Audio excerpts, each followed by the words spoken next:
Peuple révolutionnaire du Grand Sahel, d'Afrique et du monde, mon bonsoir à vous. Je vous avais promis un direct aujourd'hui, à 18h GMT, il est 18h GMT. Donc l'heure c'est l'heure, après l'heure ce n'est plus l'heure. Quand il est l'heure, il est l'heure. Voilà. Et c'est pour parler très sérieusement avec l'ensemble de nos concitoyens de l'AES, de l'Afrique et du monde, tous ceux qui observent ce qui se passe au Sahel. Et profiter aussi de parler à nos frères et sœurs qui sont dans d'autres pays, qui ne sont pas membres de l'AES, qui sont parfois des pays dont les dirigeants sont hostiles à nous, nos dirigeants. Et il faut que vous arrêtez de faire la confusion. Nous n'avons rien contre les Béninois. Nous n'avons rien contre le peuple ivoirien. Nous n'avons rien contre le peuple nigérien. Ça, il faut que ça soit su pour toujours. Ce que nous rejetons, c'est le fait que des dirigeants de ces pays, par moment, essaient de nous forcer la main parce que nous refusons d'être des esclaves d'une ex-puissance coloniale. Retenez ça très bien. La preuve en est que nous entretenons de très bonnes relations avec des nations qui sont membres de la CEDEAO. Le président du Burkina Faso a même été à l'investiture du président du Ghana. Nous entretenons d'excellentes relations avec la République du Togo. Nous entretenons d'excellentes relations avec le Sénégal, depuis que le Sénégal ne se mêle pas de certaines choses. C'était différent sous Macky Sall.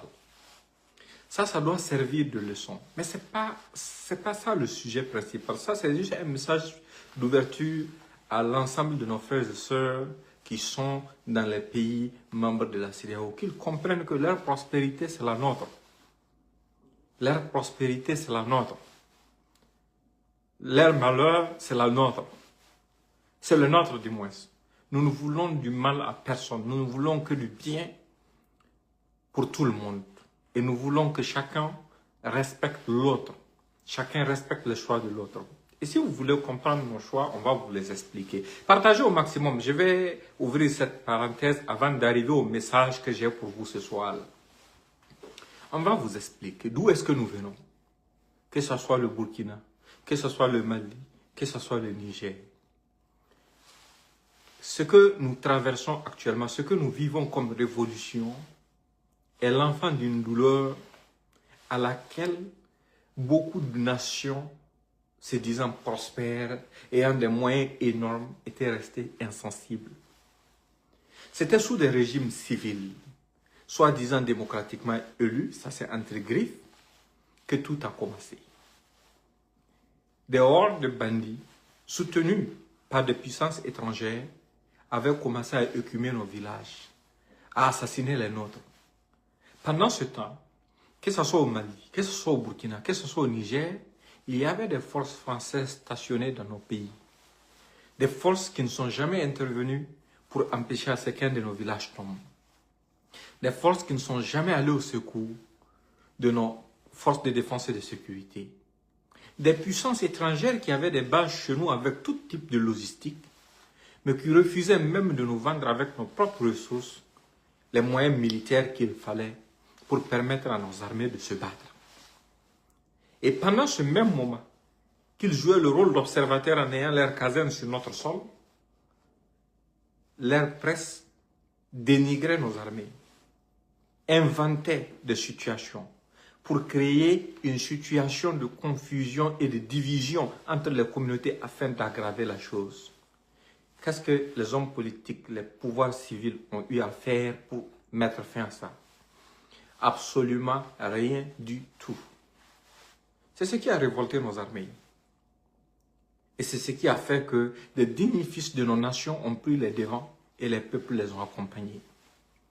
La révolution que nous vivons dans la Confédération et des États du Sahel n'est pas une révolution faite par les militaires pour les militaires, non. C'est une révolution des fils et des filles de nos nations pour la survie de nos peuples. Parce que nous étions membres de la CEDEAO, je vous le rappelle à l'époque. La CEDEAO n'a jamais organisé de rencontre pour mobiliser des troupes afin d'aller sauver un seul village dans l'un de ces pays. Ça n'est jamais arrivé. Au contraire, les quelques réunions qui se tenaient autour de la question sécuritaire qui s'est passée dans notre espace se déroulaient à Paris, sous l'égide d'une organisation fantoche qu'ils appelaient G5 Sahel, dont la France était membre. La France qui n'est pas membre de la CEDEAO, là. C'est elle qui organisait des rencontres à Paris où elle convoquait nos chefs d'État pour soi-disant trouver des solutions sécuritaires pour nous. Pendant ce temps, ces armées étaient sur nos sols, n'intervenaient pas, ne nous soutenaient pas. Pendant ce temps, ils refusaient de nous vendre des armes, jusqu'à ce que la guerre en Ukraine éclate pour montrer l'hypocrisie de ce genre. Quel moyen n'a pas été déployé en Ukraine? Comme si nous étions des sous-hommes. Comme si nous étions des hommes qui ne méritaient pas d'avoir de quoi se défendre. Mais depuis l'arrivée de nos dirigeants, beaucoup de choses ont changé. Et quand ils ont remarqué que beaucoup de choses ont changé, ces mêmes personnes sont passées par d'autres relais maintenant pour faire avancer les terroristes en leur apprenant maintenant à manier des drones kamikazes. En leur apprenant, en leur fournissant même du matériel pour pouvoir faire mal à nos armées. Et pendant ce temps, leur presse continue la même propagande pour essayer de vous faire croire que non, en fait, malgré le départ de la France, la situation est pire, la situation est pire, la situation est pire. C'est ce qu'ils passent leur temps à vous dire. Mais qui l'empire? Ce sont eux. Mais malgré tout ce qu'ils ont tenté, ça n'a pas marché.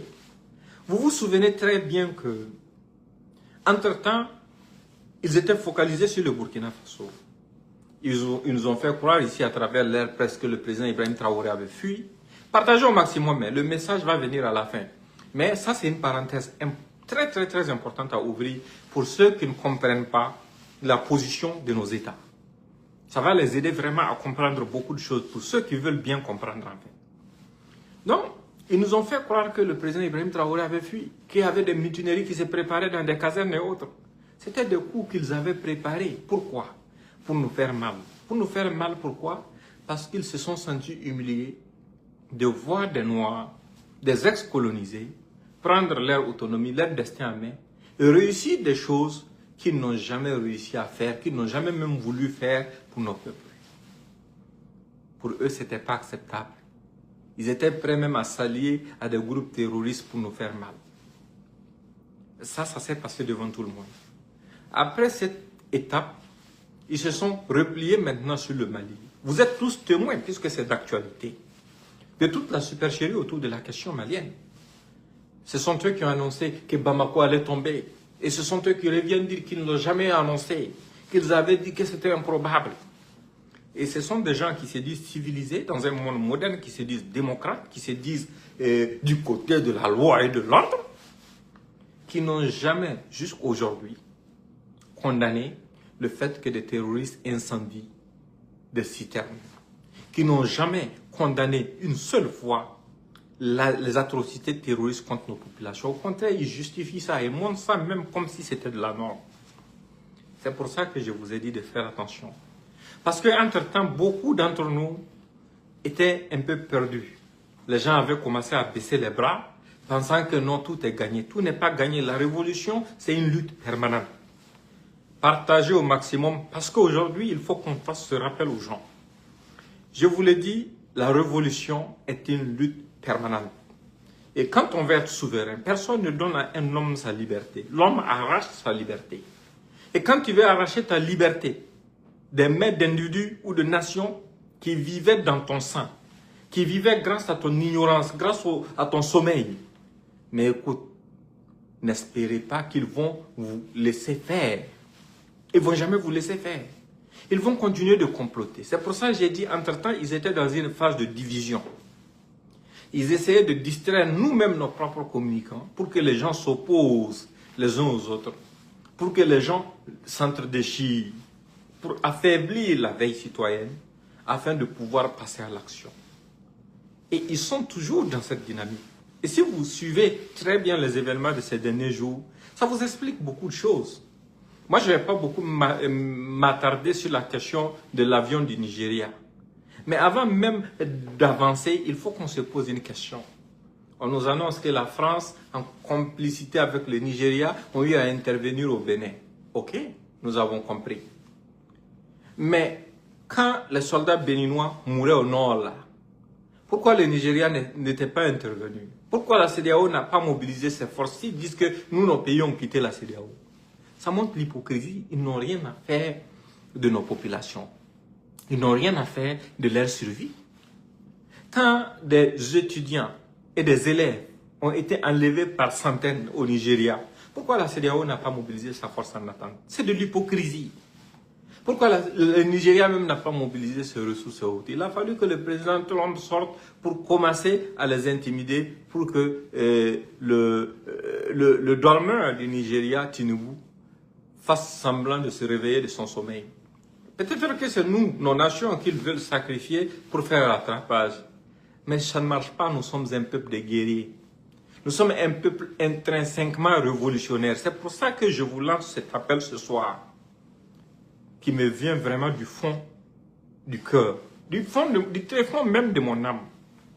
Il faut que vous vous réveillez, que vous partagez ce message au maximum et que vous doublez la veille citoyenne pour réaffirmer que nous, notre peuple, a pris son chemin et il n'est pas question que quelqu'un puisse nous ramener en arrière. En bas, ils sont en train de préparer des choses, ils sont en train de nous divertir. Tout ce qui se passe, il n'y a pas de coïncidence dedans. Vous dites qu'il y a eu des interventions du Nigeria et de la France au Bénin. Et le lendemain net, vous sortez pour dire que par accident, un de vos avions a dû atterrir de façon d'urgence au Burkina Faso.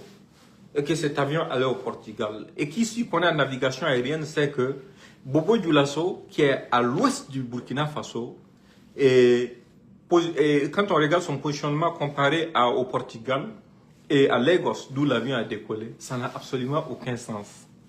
Mais nous, nous rions, nous confions ça à nos autorités. Nous faisons confiance à nos autorités. Nous savons qu'ils sauront prendre la mesure qu'il faut et nous allons toujours applaudir la mesure que nos autorités vont prendre. Voilà, à ce niveau, nous observons. Mais la coïncidence là, le fait que ça soit, si coïncidence il y a, que ça soit juste au lendemain de leur soi-disant intervention là-bas en collaboration avec la France, ça ne vous fait pas réfléchir?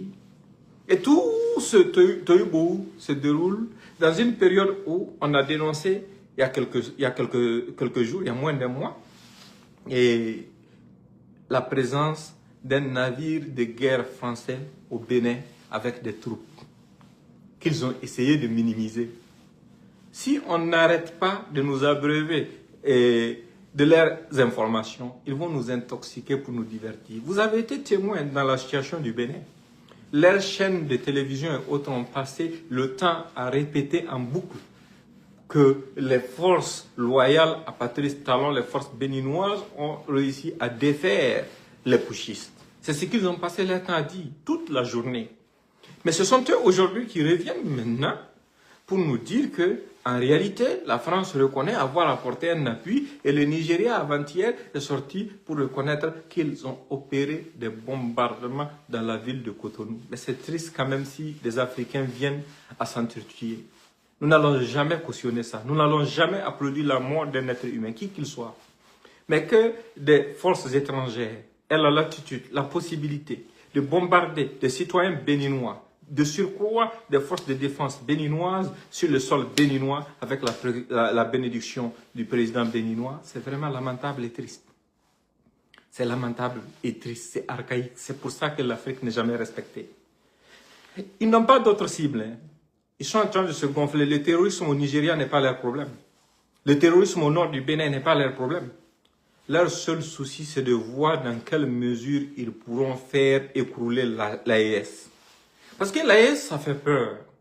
Ils ont misé sur l'aide terroriste. Ils ont accordé des formations en drone kamikaze à l'aide terroriste. Ils leur ont fourni toutes sortes de matériel. Ils ont créé des prétextes fallacieux pour leur verser des milliards et des milliards. Mais malgré ça, ils ont espéré que Ouagadougou allait tomber. Après, ils ont espéré que Bamako allait tomber. Sans aucun succès. Maintenant qu'ils se sont rendus compte de leur échec, de l'échec de leur groupe terroriste, et la prise de conscience de certaines personnes qui refusent désormais de s'affilier aux terroristes parce qu'ils ont compris que c'est de la manipulation contre eux-mêmes. Ils ont décidé de changer les choses et de prendre les choses entre leurs propres mains. C'est vraiment ça qui est en train de se passer. Contre qui? Et tout ça là, L'autre coïncidence que j'ai failli omettre, c'est juste quand le Niger a commencé à réexporter son uranium sans l'autorisation de la France. Ça ne fait pas réfléchir, ça doit nous faire réfléchir. Mais on doit vous le rappeler, nous sommes dans une lutte permanente et personne ne va venir se battre pour nous. Personne ne va venir nous défendre à notre propre place. Tant que nous n'allons pas montrer que nous sommes déterminés, tant que nous n'allons pas montrer que notre peuple est toujours en veille et uni derrière nos dirigeants, ces gens tenteront des choses.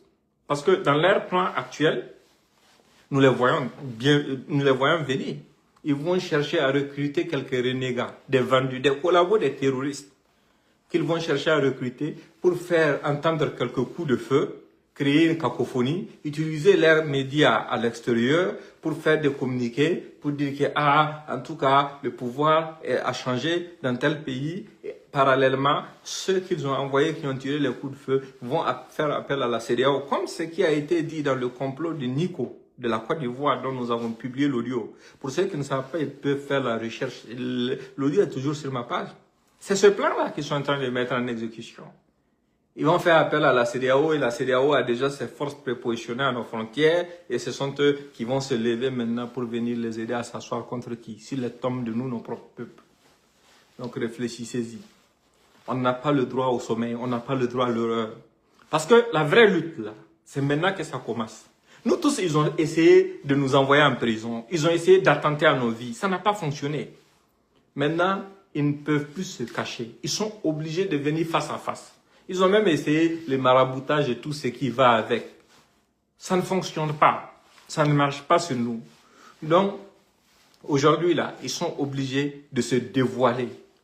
Et pourquoi c'est justement, juste au lendemain de l'annonce de la capture de l'avion de l'armée de l'air du Nigeria, que la CEDEAO sort de son silence pour annoncer que non, et elle décrète l'état d'urgence en Afrique de l'Ouest, dans les pays de la CEDEAO, parce qu'elle ne peut pas décréter l'état d'urgence dans nos pays. Elle est trop insignifiante pour le faire. Des gens qui ne peuvent même pas gérer une histoire de prise d'otages au Nigeria, sur le sol du Nigeria, qui est censé être le pays le plus fort de toute la CEDEAO. Ces gens-là ne peuvent pas, ces tigres en carton ne peuvent pas nous inquiéter, même un peu. Mais ça doit aussi vous interpeller parce que ça tombe à un bon moment. Parce que il y a seulement quelques jours, il y a eu un prétendu coup d'État en Guinée-Bissau. La CEDEAO n'a pas mobilisé ses troupes pour ça. La France ne l'a pas condamné. Macron ne s'est pas exprimé sur ça. Le Nigeria n'a pas déployé ses forces. La CEDEAO n'a même pas besoin de déployer de forces parce que la quasi-totalité des gens qui assurent la sécurité au niveau de la présidence en Guinée-Bissau actuellement, même là, ce sont des éléments de la CEDEAO. Pourquoi ce coup d'État ne leur pose pas problème, mais un coup d'État au Bénin leur pose problème? C'est un jeu d'intérêt. C'est un jeu d'intérêt. Ils sont en train de vouloir vous manipuler. Ils ont passé leur temps à manipuler des gens. Ils ont passé leur temps à amener le noir à lutter contre son propre intérêt, à lutter contre son propre devenir. La preuve en est que nous sommes indépendants depuis quand? Depuis les années 60, jusqu'à nos jours. Dites-moi, lequel de ces pays, même ceux qui se disent prospères aujourd'hui, là, n'a pas connu une guerre? Ça n'existe pas. Tous ces pays-là ont connu une guerre. Que ce soit la Côte d'Ivoire, que ce soit le Ghana, que ce soit le Libéria, que ce soit... Tous les pays ont connu des moments de tension où des gens se sont entretués pour des intérêts étrangers. De tous ces pays-là, quelle nation aujourd'hui s'autosuffit? Même le Nigeria qui se dit géant de l'Afrique. Est-ce que le Nigeria réussit même à produire ses propres munitions? N'en parlons pas de ses armes, n'en parlons pas de ses moyens aériens. Il n'y en a pas. Ils sont obligés de dépendre du reste du monde. Pourquoi? Parce que des gens ont travaillé dur pour nous maintenir dans cette situation de dépendance. Comme si nous ne pouvons pas exister si nous ne sommes pas parrainés. Mais c'est ce que l'AES veut arrêter. C'est ce que nous voulons freiner. C'est pour ça que vous voyez l'industrialisation. C'est pour ça que le président Traoré a clairement dit aux différents leaders du monde que si vous voulez nous aider, aidez-nous avec le savoir. Prenez nos enfants, prenez nos frères, formez-les dans les sciences appliquées pour qu'ils reviennent chez nous servir, bâtir, construire notre pays de demain. On refuse la facilité, on refuse le consommable. On veut être productif pour nous-mêmes, pour demain, pour le futur. C'est pour ça que la vision du président Ibrahim Traoré nous a conduit vers le projet Faso-Mebo, que la guerre n'empêche pas. Parce que pendant qu'on est en train de faire la guerre, on est en train de construire nos routes. On est en train de construire les infrastructures qui vont créer du boulot, qui vont vraiment occuper notre jeunesse. Pour que notre jeunesse ne soit plus victime de manipulateurs qui peuvent venir demain l'utiliser pour pouvoir lutter contre notre propre peuple. C'est cette vision qui est déroulée. Combien de fois des gens, des lâches, des traîtres ont essayé de freiner cet élan? Ils n'ont pas fini. C'est pour ça que j'insiste encore. Il faut que vous partagez ce message au maximum. Il faut que vous vous souveniez d'où nous venons. Il faut que vous vous souveniez de l'objectif, vers où nous sommes en train de partir. Nous ne sommes pas en train de lutter contre quelqu'un. Nous sommes en train de lutter pour notre survie. Nous sommes en train de lutter pour notre dignité. Nous sommes en train de lutter pour notre liberté. Nous sommes en train de lutter pour que nos enfants ne deviennent pas esclaves de quelqu'un. Parce que celui qui a esclavagé nos grands-parents et nos arrière-grands-parents pendant 400 ans, qui nous a colonisés, qui nous a humiliés, qui nous a attachés, qui nous a bâillonnés, qui nous a chicotés, qui a violé nos femmes, ne peut pas venir aujourd'hui dire qu'il nous aime plus que nous-mêmes. Non. S'il nous aimait, il n'allait pas nous coloniser. Et après la colonisation, durant cette phase de néocolonisation, ils ont passé le temps à exproprier des pays. Jusqu'à exproprier un pays comme le Gabon, qui compte combien d'habitants, qui est riche comme plus que n'importe quel pays européen, à qui la France vient offrir 5 vélos VTT. Mais c'est grave, c'est humiliant, c'est insultant. Qu'est-ce qui nous manque? La liberté de jouir de nos propres ressources. La liberté d'être nous-mêmes. Et cette liberté, on doit se battre pour ça. Ne perdez pas le temps derrière ceux qui veulent utiliser des raccourcis ou bien ceux qui sont à la sorte de petits politiciens qui reçoivent les 5 000, les 2 000, les 10 000 pour essayer de venir insulter, de venir raconter du n'importe quoi sans aucun argument. Ne prêtez pas attention à ces gens. Ce sont ceux que j'appelle les enfants perdus de la République. C'est comme s'il y avait une conspiration mondiale contre la race noire dans son ensemble. De toutes les nations noires du monde entier. De Haïti, qui est la première nation noire indépendante, jusqu'à nos nations sur le continent. Dites-moi, quelle nation réussit à s'en sortir? Ça n'existe pas. On donne par moment quand ils ont envie, quand ils ont un laquais favorable à leur cause, on vous donne l'impression, à travers quelques embellissements, des ponts et autres, on vous donne l'impression que vous êtes en train de grandir. On vous fait croire que, en fait, l'évolution, le progrès, le développement, c'est embellir une partie de la ville, au détriment des populations naturellement qu'on va déguerpir, qui vont aller dormir sous des ponts, et que tout est gagné. Et certains vont se mettre à applaudir. Il suffit juste qu'on trouve ceux qui gueulent beaucoup, on leur donne quelques miettes, et ils deviennent acquis à la cause. Et la presse française était là, elle monopolisait tout ce qui est la communication à l'extérieur pour vous donner une belle image, et le monde entier vous applaudit. Ils disent, oh, la croissance est incroyable, la croissance est incroyable. Mais à quel prix? Quelle croissance même d'ailleurs? C'est dans ça qu'ils ont passé le temps à maintenir les gens. Mais ça, c'est fini. Nous avons brisé ce monopole. Et c'est pour ça que je vais insister aussi, au-delà de ça, je veux que vous partiez suivre Nouvelle Afrique, la page de Nouvelle Afrique là. Allez-y suivre ça. Allez-y, invitez vos amis, même si c'est 10 000 fois, à suivre la page. Parce que nous sommes dans une guerre qu'ils sont en train de perdre. Ils ont compris, la bataille de la communication est déjà perdue. Si vous voyez qu'ils sont là jour et nuit à vouloir prendre de nouvelles initiatives, à faire ci, à faire ça, à parfois même voter des sanctions contre des gens qui n'utilisent que la liberté d'expression, comme les Nathalie Yamé et autres, pour s'exprimer là. À tout faire pour les museler, pour les attacher, pour les rendre vraiment inutiles, pour les emprisonner là. Ce n'est pas pour rien.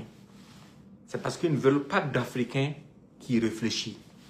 Ils ne veulent pas que l'Afrique entende l'Afrique. Ils ne veulent pas que les Noirs se parlent. Ils ne veulent pas que nous estimons à un certain moment que nous sommes aussi des êtres humains. Nous avons le droit de vivre, nous avons le droit d'être nous. Quand quelque chose émane d'eux, c'est de l'information. Quand quelque chose émane de nous, c'est de la propagande. Ça doit vous frustrer, ça doit vous offusquer. Et pour cette raison, vous devrez aller suivre votre média qui est Nouvelle Afrique. Parce qu'ensemble, nous allons refaire les choses. Nous allons rebeloter les cartes. Et personne ne pourra nous empêcher d'atteindre cet objectif tant que nous serons conscients de ce que nous voulons. Merci infiniment et bonne soirée. C'est le message que j'avais pour vous. Allez-y sur Nouvelle Afrique et ils m'ont fait comprendre qu'ils ont une grande surprise d'ici 21h pour vous. Moi-même, ils ne me l'ont pas encore dit c'est quoi, mais il y a quelque chose de très capital, de très important qui peut probablement d'ici 21h passer là-bas. C'est vraiment important. Merci infiniment et portez-vous bien. Bonne soirée encore.